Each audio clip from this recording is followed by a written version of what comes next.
Hello' বন্ধু, আজি আমি ৰাজীৱ পল্ট্ৰি ফাৰ্মৰ পৰা আপোনালোকক সকলোকে ধন্যবাদ জনাইছোঁ।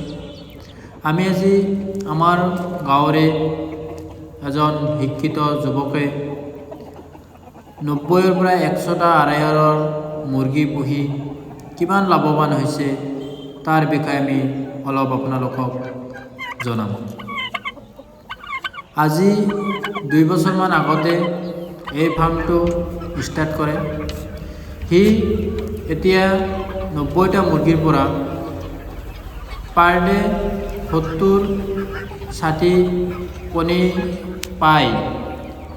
আমাৰ পৰা লৈ এখন ইনকিউবেটাৰ মেচিনত পোৱালি জগাই আজি ফাৰ্মত ৭০০ মুৰ্গী বনাইছে আৰু এই ৭০০ মুৰ্গীৰ পৰা যিটো ফাৰ্ম ষ্টাৰ্ট কৰিছিল ৯০টাৰ, সেই ফাৰ্মটো আজি ৭০০ মুৰ্গীলৈ ৰূপান্তৰ হৈছে।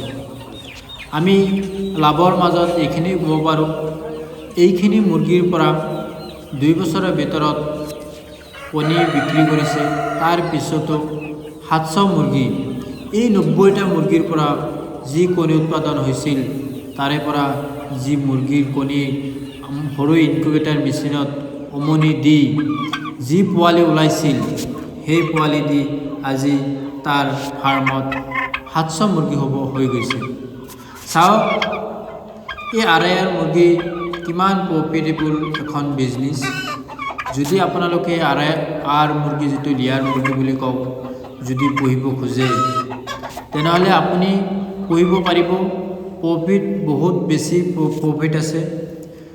৮০ মুৰ্গীত, মাইকী মুৰ্গীৰ পৰা পাৰ ডে ৭০-৬৫-৬৫টাকৈ কণী পাই আছে। চাওক প্ৰফিট কিমান হৈ আছে।